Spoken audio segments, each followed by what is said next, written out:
Hello friends, my name is Akanksha Mishra. Welcome back to my study channel integrated focus. आज का हमारा topic है audit notebook.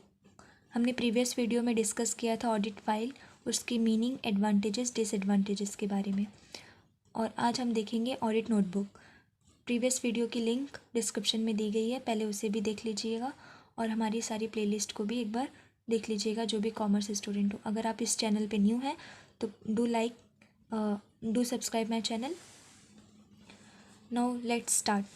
What is audit notebook?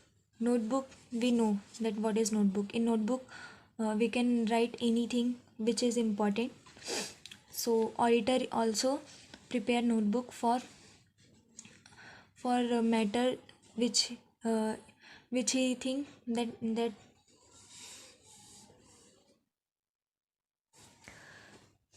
audit notebook is maintained by audit clerk.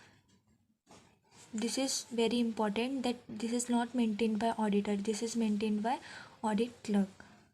He keep there in a record of his observation during the course of any audit work. He also note down the important point and inquiry which he has to refer to the official of his client or to discuss with his senior or the auditor himself. Thus the use of this book has become important to keep an exhaustive record of inquiries made, replies received thereto, correspondence, etc.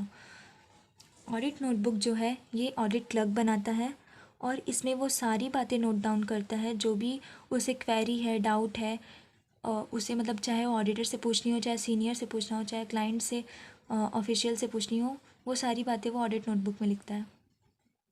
Audit work के दौरान जो भी वो observe करता है वो सारी बातें इसमें लिखता है।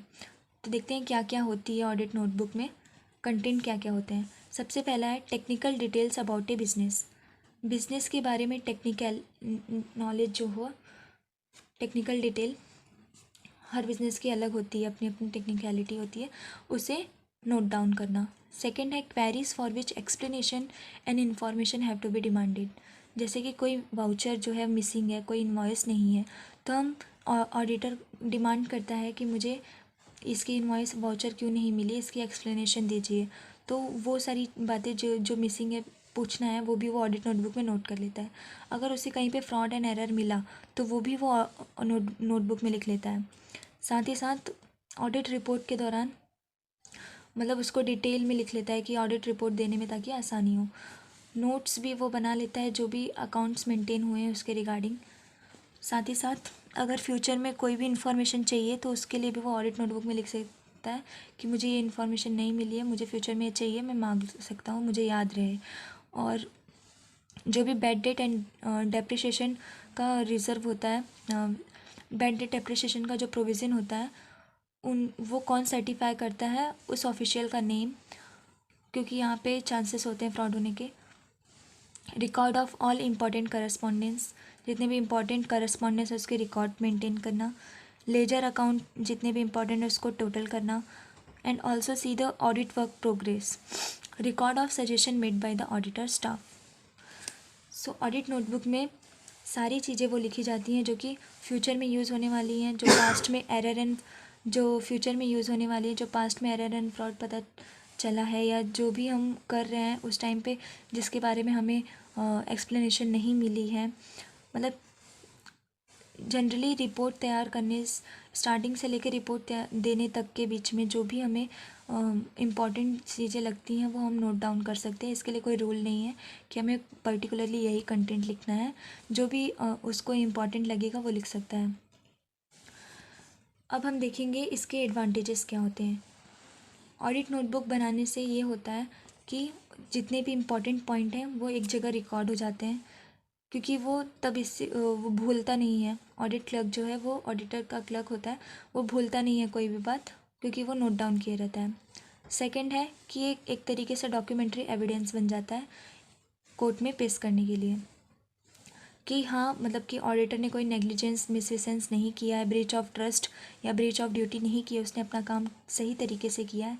इस तरीके से एक एविडेंस के तौर पे भी देखा जा सकता है। ऑडिट नोटबुक जो है, work of audit is convenient as all the important details about the audit can be recorded in this book, and as such any changes in the staff of the auditor does not disturb or dislocate the work of audit.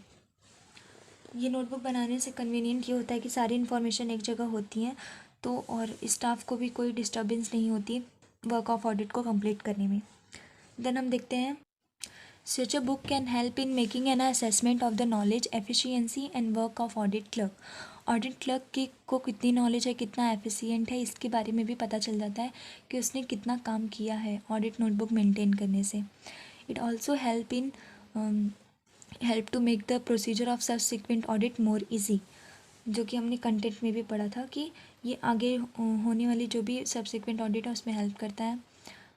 It also provide a key to evaluate the efficiency of the audit staff. Audit staff कितना efficient है, इसकी evaluation भी की जा सकती है। ये advantages के साथ साथ हम ये देखेंगे कि इसकी disadvantages क्या क्या हैं। It develop a fault finding attitude in the mind of the audit staff.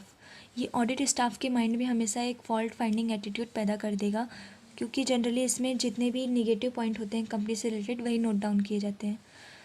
Also, it places too much reliance on the staff of the client for its preparation. इसे प्रिपेयर करने के लिए ऑडिटर को उसके staff पे generally ज़्यादा रिलायंस होना पड़ेगा। If an audit notebook is prepared negligently, the auditor can use it as an evidence of negligence in the court of law. अगर ऑडिट नोटबुक में जो भी इंफॉर्मेशन दी गई है वो सही नहीं है, तो एविडेंस जब प्रूफ किया जाएगा तो वहाँ पे ये एविडेंस ऑफ नेग्लिजेंट के तौर पे जाएगा, जो कि इसका डिसएडवांटेजेस और एडवांटेजेस दोनों हो सकता है। Very often it create misunderstanding between the client staff and the audit staff. Generally ये